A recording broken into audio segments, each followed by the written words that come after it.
나와 그 여사친 둘만 남게 됐어. 갑자기 묘한 침묵이 흐르게 되고 이성적 사고가 박살나는 순간이 와버린 거지. 임신까지 하게 돼버렸고. 안녕하세요. 저는 지금 48살이고 두 딸을 둔 평범한 가장입니다. 그런데 사실 제 인생에는 아직도 가끔 떠오르는 아주 위험했던 젊은 시절의 기억이 두 가지 있습니다. 하나는 결혼을 앞두고 있던 시기에 벌어진 일이고, 또 하나는 5년 동안 친한 여동생처럼 지내던 여자와 갑자기 관계가 바뀌어버린 이야기지. 지금은 그냥 지나간 추억이라 생각하며 살고 있지만 그때를 떠올리면 아직도 사람 인생이 이렇게도 흘러갈 수 있구나 하는 생각이 들 때도 있어. 지금부터 그중 첫 번째 이야기를 해보려고 해. 지금은 평범한 가장이지만 사실 20대 때 나는 꽤 많이 놀고 다니던 사람이었어. 사람 만나는 걸 좋아하고 술자리나 나이트 같은 곳도 자주 다녔지. 그때는 외모도 지금보다는 괜찮았던 것 같고 성격도 적극적인 편이라 사람들과 금방 친해졌거든. 그래서인지 주변에서도 여자들과 잘 어울리는 사람으로 알려져 있었어. 사실 고3 때부터 22살 때까지 방배동 정바에서 선수 생활을 좀 했었고, 그때 수입도 나쁘지 않아서 차도 있었던 시기라 생활이 꽤 자유로웠어. 자연스럽게 사람들과 어울리는 시간도 많았고 새로운 여자들도 많이 만났지. 20대 때부터 30살까지 나이트 원나잇을 주 3회 이상 즐겼고 이름도 모르는 수많은 여자들과 밤을 보냈지. 지금 생각해보면 꽤 방탕하게 살았던 시절이야. 하지만 그때는 그저 젊은 나이에 즐기며 사는 시기였어. 그러다가 30이 넘어가면서부터 조금씩 정신을 차리게 된 거야. 32살이 되던 해에 작은 배달, 프랜차이즈 가게를 시작하게 됐고, 그때부터는 사업에 집중하며 생활이 조금씩 바뀌기 시작했어. 그 당시에는 배달 어플 이런 게 없어서 시급 3,000원, 4,000원 이런 어린 배달 알바생을 쓸 때였는데, 가게를 하다 보니 어린 알바생들도 있었고 그 친구들의 지인들이 가게에 놀러 오는 일도 종종 있었지. 그러던 어느 날 알바생의 친구였던 한 여자를 알게 된 거야. 처음에는 그냥 가게에 놀러오는 손님 정도였는데 어느 순간부터 나와 대화를 많이 나누게 되었고 자연스럽게 친해지게 됐어. 밥도 같이 먹고 가게 끝나면 쇼핑도 하고 술 한잔하며 이야기를 나누게 됐지. 그 당시 나는 결혼을 준비 중이었고 2년 정도 만난 여자친구가 있었어. 하지만 연애가 길어지다 보니 서로 조금 무덤덤해진 시기이기도 했지.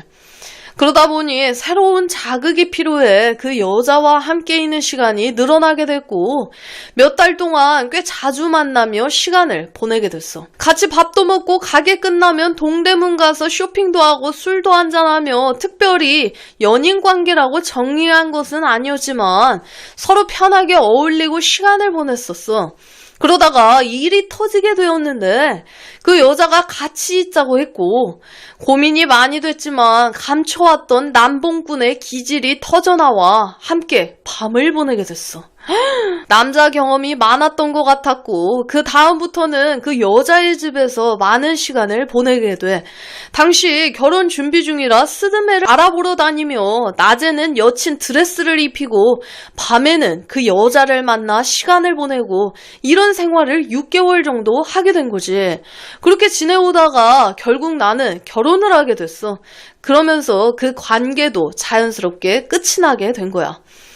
시간이 한참 흐른 뒤 어느 날 우연히 그 여자를 재래시장을 지나가다가 그 여자를 본 적이 있는데 작은 음식점을 하고 있었고 옆에는 남편으로 보이는 사람이 있었어. 아는 척을 하진 못했지만 순간 옛날 기억이 떠올랐어. 지금 생각해보면 그저 젊은 시절의 한 장면 같은 기억이야.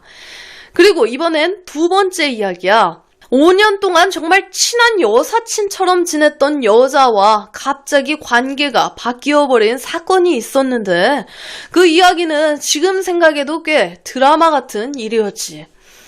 그건 내가 20대 중반쯤 친구 2명과 함께 논현동에서 살던 시절에 벌어진 일이었는데, 이 일은 내가 20대 중반쯤 친구 2명과 함께 논현동에 작은 빌라를 얻어 살던 시절에 벌어진 거야. 친구들이 고시원에 살고 있어 내가 보증금을 내고 같이 살자고 했던 거야. 집에는 방이 2개가 있었고 친구들이 방을 쓰고 나는 거실에서 생활을 했지. 어차피 나는 밖에서 보내는 시간이 많았기 때문에 크게 불편하지는 않았어. 그때 나와 아주 친하게 지내던 여자 동생이 하나 있었고, 거의 5년을 가까이 알고 지낸 사이였는데 정말 친한 여사친 같은 느낌이었지. 밥도 자주 먹고 여행도 같이 가고 서로 가족들도 아는 사이야. 주변에서는 너희 둘 사귀는 거 아니냐 라는 말을 많이 했지만 우리는 항상 웃으며 아니라고 했어. 그 정도로 서로 편한 사이였지. 그런데 어느 날 내가 친구 2명에게 내 여사친의 친구들을 소개시켜주게 되면서 상황이 조금 바뀌게 된 거야. 결국 2 커플이 생기게 됐고, 그러다 보니 자연스럽게 다 같이 어울리는 시간이 많아지고 어느 순간 같은 집에서 지내는 일도 생기게 돼. 처음에는 전혀 이상한 분위기는 아니었어.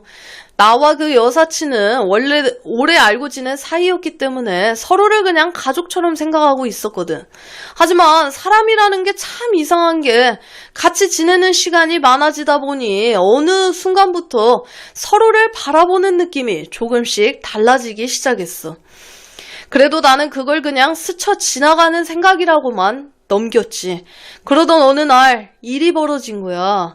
친구 2명이 지방으로 며칠 동안 출장을 가게 됐고 집에는 나와 그 여사친 둘만 남게 됐어. 다른 사람들도 각자 일이 있어 집을 비운 상태고, 우리는 평소처럼 같이 밥을 먹고 차를 마시며 TV를 보고 이야기를 하고 있었어. 정말 평소와 다를 거 없는 밤이었지. 그런데 그날 이상하게도 분위기가 조금 다른 거야. 남봉꾼 기질이 폭발을 해버렸고 서로 장난처럼 이야기를 나누다가 갑자기 묘한 침묵이 흐르게 되고 이성적 사고가 박살나는 순간이 와버린 거지. 친구가 오기 전까지 우리는 둘이 즐기게 되어버렸고 결국 그날을 계기로 5년 동안 여사친으로 지내던 관계가 완전히 바뀌게 돼버린 거야. 그 이후 우리는 약 1년 정도 서로 특별한 관계로 지내게 됐어. 워낙 친하던 사이라 다른 사람들은 전혀 눈치채지 못했고 친구 몰래 우리는 조심스럽게 만남을 이어갔지. 그러다가 조심하지 못해 임신까지 하게 돼버렸고 친구는 당연히 자신의 아이인 줄 알고 병원으로 데려갔어. 그 사건은 잘 마무리되면서 시간이 지나 나는 본가로 돌아가게 됐고 그 이후에는 가끔 밖에서 만나 안부를 나누는 정도로 관계가 이어지다가 그 친구도 결국 다른 사람과 결혼을 하게 되면서 우리의 사이도 자연스럽게 정리하게 됐어. 지금은 서로 가정을 꾸리고 각자의 삶을 살고 있지만 가끔 SNS로 안부를 묻는 정도의 사이로 남고 있어. 이 일을 겪고 나서 나는 한 가지 생각을 하게 됐어. 예전에는 남녀 사이에 완벽한 친구 관계가 가능하다고 생각했는데 오랜 시간 가까이 지내다 보면 감정이 변하는 순간이 생길 수 있다라는 거야. 지금은 그저 젊은 시절의 한 장면 같은 추억으로 남아있지. 여러분들은 근데 어떻게 생각하세요? 남녀 사이에 친구는 있다고 생각하세요? 난 개인적으로 없다고 생각하는데 그걸로 없다고 했다가 그냥 욕을 바가지로 쳐먹었어. 진짜로 시청자들한테. 남녀 사이에 왜 친구가 없냐면서 진짜 개지랄 떨대. 남녀 사이 친구 불가능해요? 그러니까 사람마다 생각이 다를 수도 있는 것이지. 그냥 내가 그 남녀 사이 친구 없다 그러니까 그냥 어떤 사람들이 막 뭐라 하대 나보고. 별꼴이야 도레이들. 그렇게 말하는 사람들 중에 남사친, 여사친 눈 안 맞은 사람 못 봤죠. 그래, 이것들이 내로남불이라니까. 지그들이 그런 짓거리 하고 나서 지금 괜히 나 잡는 거야. 그래 안 그래? 얼탱이가 없더라고요. 승메루지. 돈 벌어야 밀가루 사? 그려. 근데 그거 아세요? 뉴스 보셨어요? 밀가루 값 내린대. 밀가루, 설탕, 빵 만드는 여러 가지 담합해가지고 가격이 많이 올라서 그거 잡는다고 정부에서. 그래가지고 이번에 빵값이랑 다 내려갈 거라고 그러던데? 대박이지 않아? 한 번을 내려간 적이 없는데 오른 거밖에 못 봤는데 빵 가격도 너무 비싸가지고 사 먹기가 후달달하더만 빵 하나에 막 3,500원 막 5,500원 막 이래버리잖아. 너무 비싸잖아. 그래서 빵을 못 사 먹었었는데 이번에 값 많이 내리면 많이 사 먹어야겠어. 다른 거 몰라도 음식 물가는 좀 잡아서 먹을 거 사는데 지장 없게 했으면 좋겠어요. 아, 그래, 내 말이. 인간적으로 물가가 너무 올라서 식료품은 싸게 해줘야 돼. 애지간히 비싸야지. 서민들 그 어떻게 사 먹으라고. 진짜 월급 200, 300 벌면 뭐해. 식비로 그냥 100만 원 그냥 나가버리는데. 여러분들의 소중한 시청자 사연을 받고 있습니다. 살아오신 인생 이야기나 연애, 결혼에 대한 이야기를 아래 이메일 주소로 보내주시면 감사드리겠습니다.